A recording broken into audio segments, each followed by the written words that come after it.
Does your wealth align with your values? In what ways does your wealth affect your decision-making? How does wealth impact your family dynamics?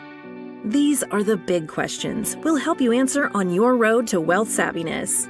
Join Amar Shah and his guest experts in the Savvy Wealth Podcast as they share insights and stories to help align your wealth with your values and family dynamics. Hello and welcome to another podcast with Amar Shah. Now today, what's super duper important is for us to talk about what it truly means to be a financial planner. As you know, Amar, by listening to the other podcasts, that Amar has some pretty amazing advanced levels of education.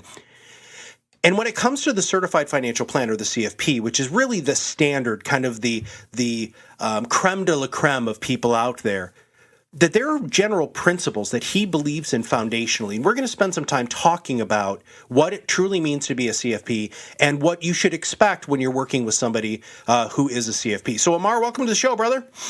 Thank you. Okay, the general principles of finance and financial planning, there are some they're core competencies, right, of who you are and what you need to be to maintain this designation. Would you mind doing a kind of a quick overview, and then let's dive into each of those core competencies? Yeah, so there are many principles within financial planning. I think if we were to step back and just make everything simple, you should always spend less than you earn.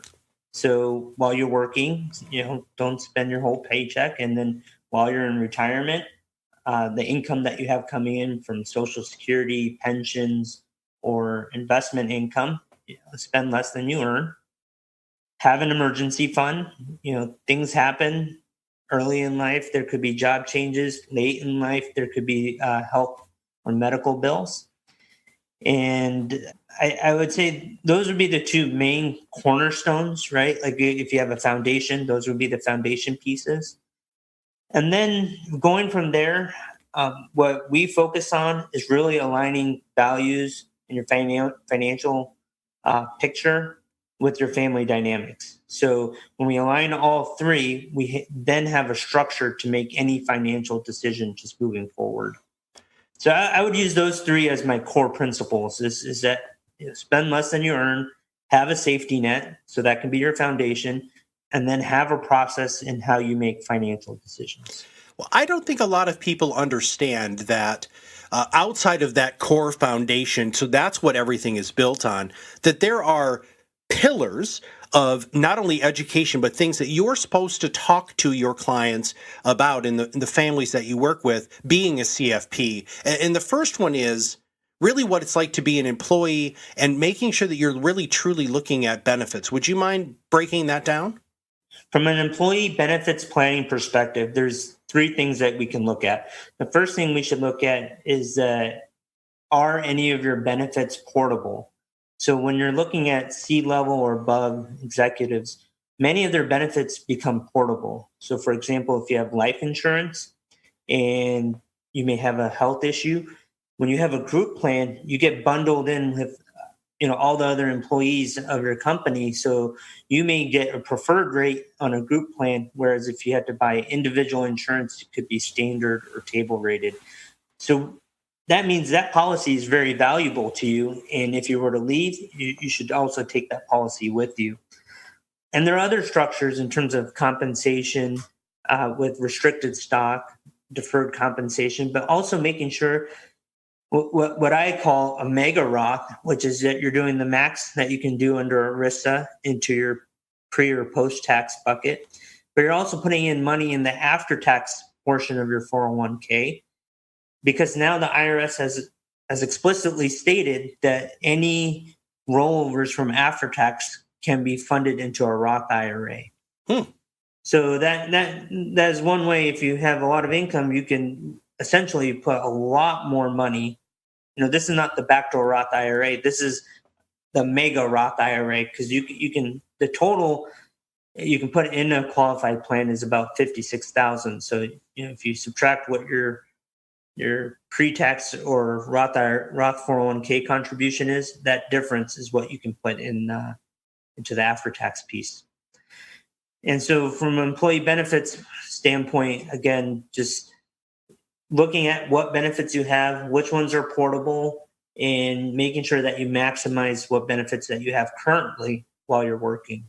When obviously they need to sit down with you, Amar, to take a look at this, but are there any key words or any things that within the portability aspect of some of those that they should look for?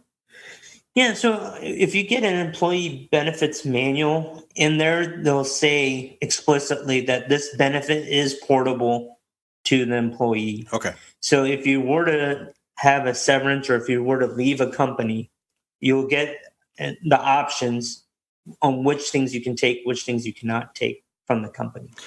And listeners, make sure that you do sit down with a professional who understands that language, because there can be some very strange nuances within that language that don't always benefit you as a C-level executive. Now let's talk about what most people, Amar, think that you're just supposed to do for them, and this is the primary aspect of your job, which is investments and security planning. When you're at a large company, you have access to a lot of investments and securities, specifically the company stock, and you have access to other defined benefit or defined contribution type plans. One of the things that what we need to do is make sure that we're looking at costs and looking at making sure that your overall allocation is in coordination with your outside investments, so outside of your plan. And so here, what we're looking at is how do we grow your investments over longer periods of time?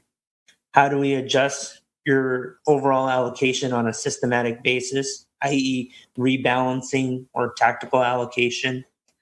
Look at some of the tax consequences. If you get restricted stock and your company is not yet public, there are different tax ramifications between that. Sometimes a lot of individuals will put money in their company stock as a default for their 401k contributions. And one of the things that happens over time is that the amount of money that's in that company stock starts to grow. And then it becomes not a burden, but it becomes like an anchor in terms of your overall investment strategy and your own philosophy. So when you're retiring, one of the strategies you can use is a net unrealized appreciation rollover, in the sense that you roll over your IRA, a 401k, into an IRA, but your company stock, you pay the taxes on the cost basis, and you can extract that out and put it in your taxable account. The main benefit there is that if you do decide to sell any company stock in the future, you're only paying long-term capital gains rates on those dollars, on that gain. And then there's some things that are not even related to investments, but that should be of consideration from an employee benefits and investment planning perspective, is long-term care. Some companies offer long-term care to their employees as a employee benefit, but some of those policies are also portable. So one of the things there, when we look at investments, is that if you save a nest egg and your expenses are drawing down on that nest egg, if you had a health event, how much more would you have to withdraw on your portfolio? And how much stress does that put on your portfolio, so that in the next year or the subsequent years that you can rebound or protect your principal? One of the things that we've noticed is that you could plan for that and say, yes, your portfolio can withstand that in an upward market. But what about a sideways market or a downward market? And that could be very devastating to somebody's plan. And sometimes a $3,000 or $4,000 long-term care insurance policy, I don't know what the premiums are, but something under $5,000 could save $60,000, $70,000 in downward draw from a portfolio. And that's something that we should definitely consider. I love that you brought this back to those core fundamentals that we talked about at the beginning.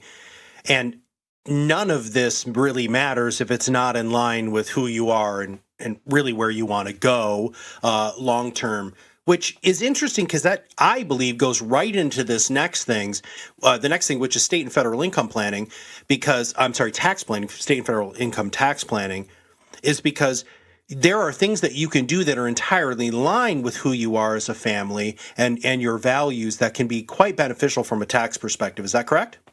That's absolutely correct. And Matt, the key here is that we need to be proactive. right? So when we work with CPAs or enrolled agents, they look at what you've done last year and see how you can reduce the most amount of taxes. Very few CPAs look forward for the next 5, 10, 15, 20 years.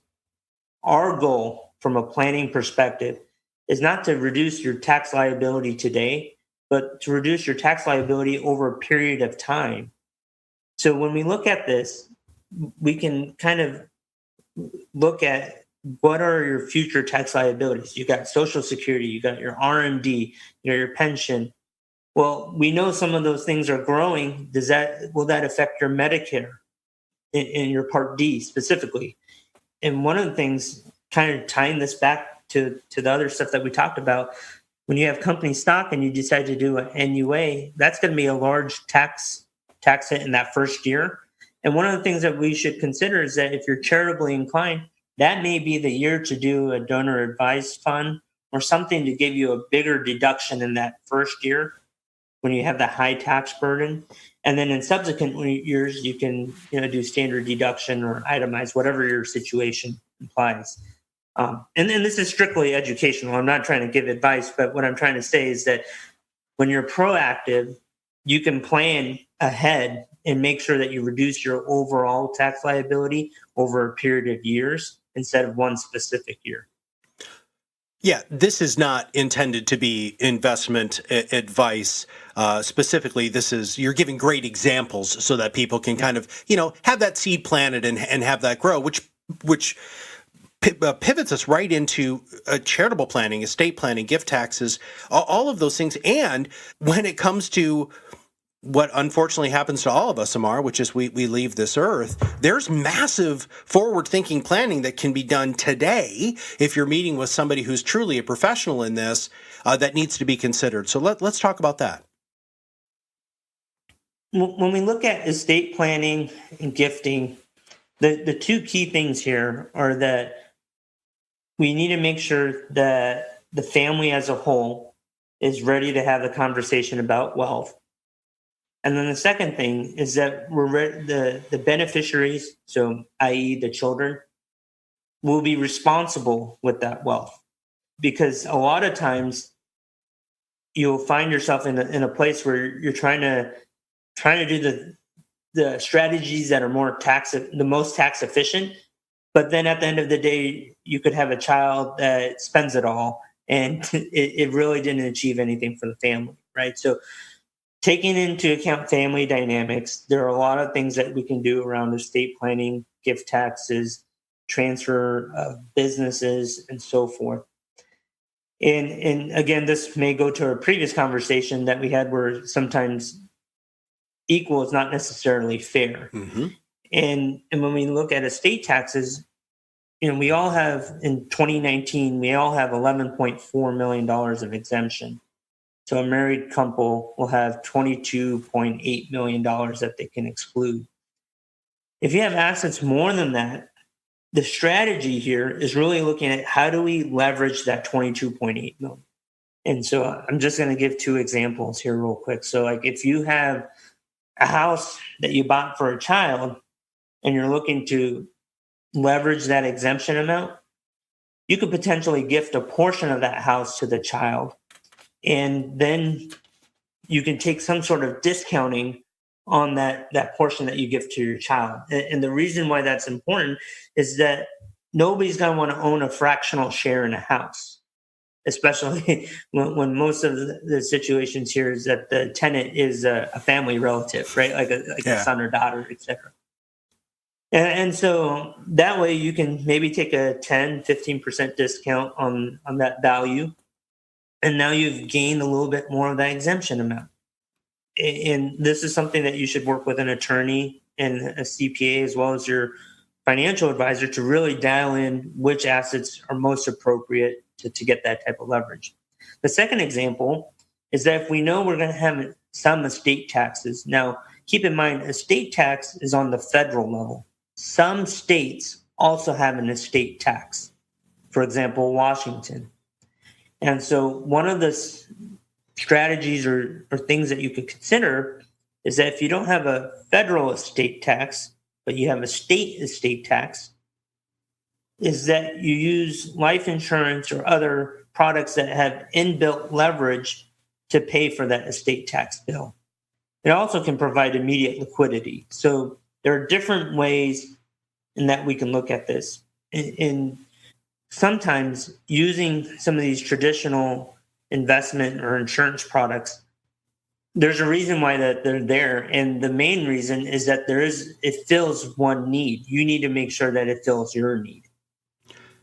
You really just didn't necessarily take my segue away, but you just totally segued into the next section, which was so good, which is overall protection, right? Asset protection planning is very, very, very important to a person who has a certified financial planner designation. Let's keep rolling with that and go from there. From an asset protection and planning perspective, there are multiple ways that we could quote unquote buy insurance to protect our investments on the downside. And so this could be through the use of adding bonds and cash to protect on the volatility of the market, adding investments that are not correlated with the market, even using options to protect on the downside. So I know a lot of individuals that have a concentrated position may use limit orders to limit their downside. You can use options to create a collar to protect the value of a concentrated position. And having been in the investment business for 15 years, if you think that you'll only profit in investments, then you're wrong, because investments do go up and down. And having downside expectations is a big piece of the planning picture. So what I mean by this is that if you have $7 million invested and you know that I do not want to go below $5 million because that's where I'm going to sell everything, go into cash. So now we know that there's about $2 million there that we can have a cushion on the downside. We can take that data and extrapolate it in terms of investments, or what would give you that amount of volatility when you're 2 or 3 standard deviations away from historical norms. The other piece that many people think is really the core of being a certified financial planner, as evidenced by how other many things that we've talked about here, there's so much more involved, but it's just retirement planning. Now, this is a very complex thing because there's massive forward looking, but if you've been listening, everything that Amar does for the family is very forward looking. But when it comes to retirement planning, how do you build this into your whole philosophy? Yeah, and this is great because it's going to tie into everything that we've just talked about, Matt. Retirement planning, how we look at it, is basically the present value of all your cash flow needs during retirement. So if we take all the different cash flow needs you'll have and we discount them to get a present value, that's how we calculate kind of like your egg or what you need to have. But we consider this the base case because we've been in business for so long. We know what reality, I have the benefit of working with thousands of clients over my career to know what really happens. So if you're in your 60s, I have had clients in their 80s and 90s, and I know what life events that they faced or what family decisions that they've had to make. And we can start planting some of those seeds in your mind so that you have flexibility in your financial plan. Let me give you a couple examples of that. The reality is that when you retire, I want you to imagine if you have grandchildren, your kids are at school and they're at the edge of their seat and the bell's about to go off and you're ready to jump into summer break. That is exactly how most people feel about retirement. And if I'm describing you, then we know that the reality is that you're going to feel every day is Saturday in the first 3 years of retirement. And what do people typically do on Saturdays is that they typically spend money.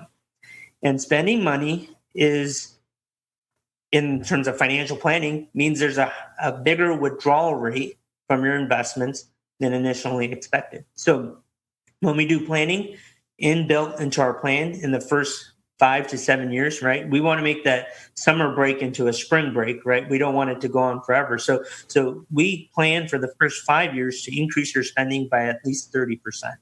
Wow. And the reason we do that, Matt, is because like people will travel, people will go visit relatives that they haven't seen in a while, people will have hobbies. I have had a client start a new business at the end of retirement, at the beginning of retirement. So starting a new business is a lot of CapEx involved, right? So we want to account for some of those things. Another thing that some people don't really consider or beyond just a base plan is that when we look at the last 3 years of life, I think for women, it's 3.5 years. For men, it's about 2.8 years. If you don't die, you're going to live. And as you grow, as you live and you get older, you tend to need more help. How are you going to get that help? Is it going to be family? Is it going to be pay for help? Or do you have long-term care insurance? If it's going to be family, what stages are they going to be in life? Are they going to be in peak career? Just imagine it for yourself. If you're in your 60s or 70s, how would you feel if your parents moved back in with you? Or what's more common now these days as well is kids go to college, your children go to college, they get a bachelor's degree, maybe get a master's degree, then they come back until they find a job. Mm-hmm. And so each one of these things, may have an incremental financial expense that we want to plan for, but it's also a mental mindset or the possibilities to think through some of these possibilities that can happen. And again, we're just sounding boards, right? This is your life. This is what you want. So your values, you get to decide. So what's important to you? What do you want to see happen when these type of things happen? So the core, I guess I have this tendency, Matt, just to summarize, which I don't know if it's good or not. I like it. Yeah, keep summarizing, dude. So the core is we want to have a base plan, right? Which most financial calculators can do a decent job. In addition to that base plan, we want to plan for some of the uncertainties and some of the things that we know will happen, i.e., spending more the first 5 to 10 years before you get into a routine. Some of the things that we don't know, healthcare expenses. Some of the things we don't know, parents moving back in with us or kids moving back in with us. Some of the things that we think we may know, like downsizing our house to find a place to live, and finding out that house doesn't work anymore, and then having to move again. I mean, I've had parents move closer to grandchildren, and then their children take another job in a different state. So I would say the core of retirement planning is to have this base and build in some scenarios that could be plausible.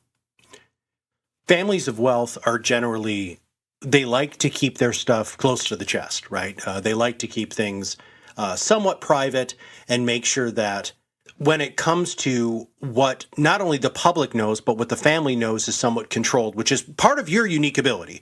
The conversations that you have with families allow those bits and pieces of information to come out as comfortable with the matriarch and the patriarch of the family. And when it comes to estate planning, Amar, that is a really huge component of not only keeping things private, but disseminating the right kind of communication to the family.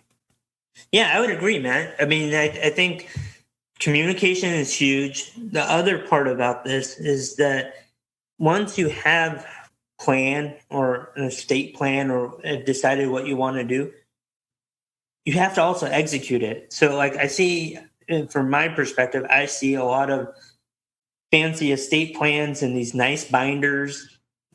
Have all these tabs in them for different parts, but they've never funded their trust, or they've never gone to the bank account and said, my joint account with my daughter needs to be in this trust account now instead of and so titling becomes a big issue when we talk about estate planning. Execution of the estate plan also becomes an issue. Like, who do you want to be responsible? What time, if we're planning a long life, where will this individual be? So one of the things that we talk about is who are going to be your trustees. And oftentimes I find it's my buddy Joe, and just as an example, my buddy Joe is it's the same age as me. If I'm going to need this person to be there, we also want to make sure that they're also going to be there as well in terms of knowledge and everything. The other thing that we look at is also making sure that we have liquidity. I mean, oftentimes a lot of families of wealth will have a large real estate portfolio, large business portfolio, concentrated stock. All of these things are great, but they don't have liquidity. So in my mind, and what I try to explain to clients is, imagine this was 2008 and there's a life event. 6 months later, the state needs liquidity.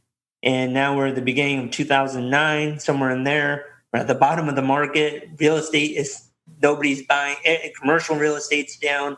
How do you get the, home line equities are being closed, right? I've had that been brought up before where, oh, my wife will just take a home line equity because we have all this equity in these real estates. What if the banks are not giving out home line equities? Right. Which is not that far-fetched because we've seen this in 2008. And the other part is leveraging. And we talked about this earlier is, there are ways to leverage that estate tax exemption. Right now it's 22.8. Some people have leveraged it to, 24 million, 25, 30. I mean, so wherever the estate exemptions are, you can always leverage it by using discounting. You can also look at generation skipping tax, or we could, here's an interesting point. Right now in the U.S. Congress, beyond everything else that they're doing, has the Secure Act. And the Secure Act basically says that if a beneficiary of an IRA is a non-spousal beneficiary, that they'll have 5 years to distribute the entire IRA balance. So if you're thinking, let's say you have, I'm just using a simple example, $3 million in IRA, 3 beneficiaries, non-spousal beneficiaries, each are going to receive $1 million and they have 5 years to distribute. Typically, nobody distributes in the first year because they may not get the best advice. Let's just assume. Then now they have 4 years. Let's just assume one of your children is at their peak of their career. And when they're at their peak of their career, they're also in a higher tax bracket. Now imagine adding $250,000 on top of that. Almost half, if not more than that, would be eroded in taxes. And the other thing that we don't take into account when we're having these conversations, which I think is important, there's also a Medicare surcharge tax. There's potential for the capital gains tax to go up. There's also state level taxes that would also increase. So it has an impact in multiple different areas, and could potentially, you could look at AMT as well. So when it comes to everything estate planning, there are a lot of components that need to be taken into account. Would you mind just highlighting some of those very quickly as we wrap up today's podcast?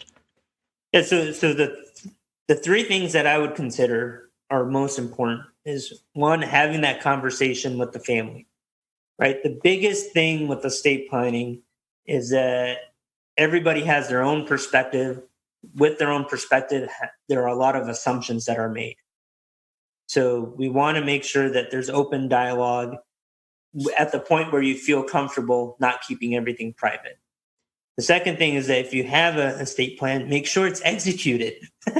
So make sure that if you're supposed to fund, if you start with a trust and you have all these investments, make sure it's in the trust.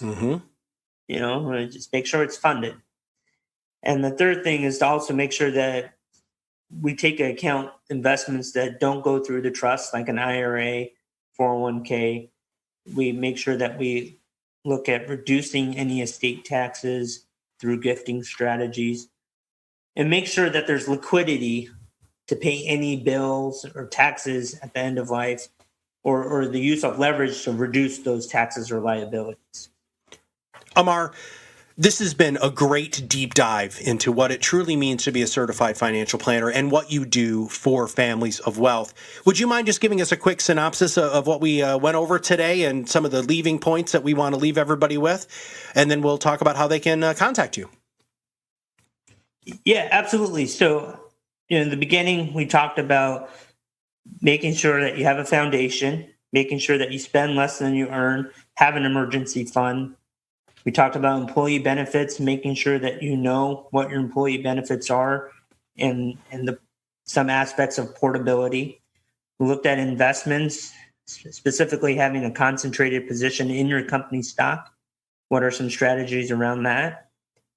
Even with taxes, making sure that you have a proactive approach and that you're looking at your tax bill over a number of years instead of one specific year.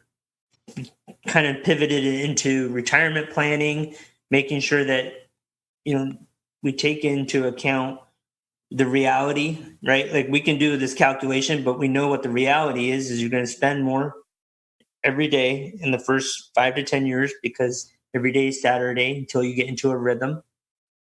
And there could be family dynamics in terms of parents moving back in or kids moving back in that we should also kind of model out, because all these different cash flows create stress on your overall portfolio.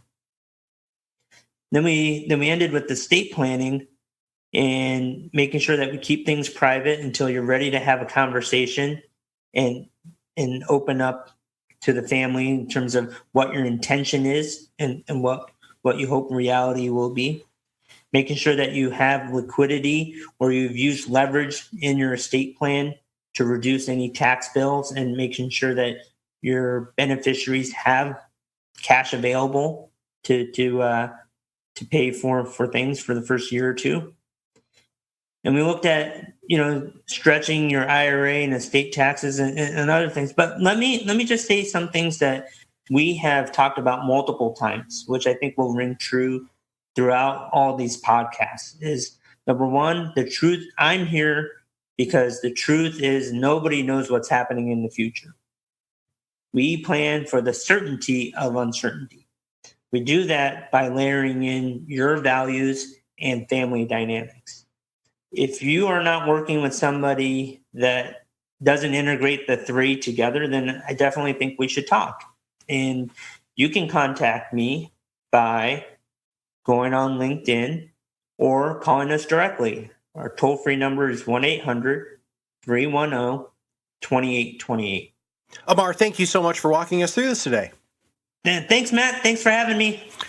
Now, if you have not subscribed to this podcast, please make sure you subscribe to this podcast by clicking that subscribe now button below. You also know other people who are just like you, who truly need to have a greater understanding of what a financial planner should do for you as a family of wealth.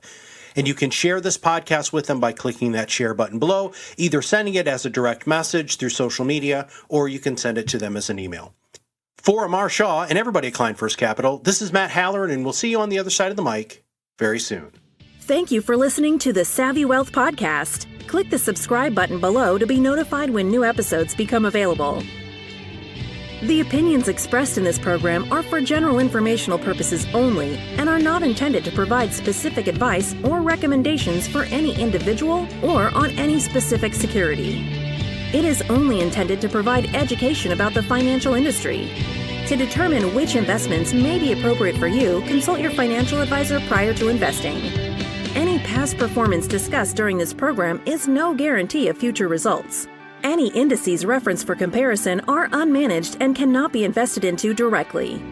As always, please remember, investing involves risk and possible loss of principal capital. Please seek advice from a licensed professional. Client First Capital, LLC is a registered investment advisor. Advisory services are only offered to clients or prospective clients where Client First Capital, LLC and its representatives are properly licensed or exempt from licensure. No advice may be rendered by Client First Capital, LLC unless a client service agreement is in place.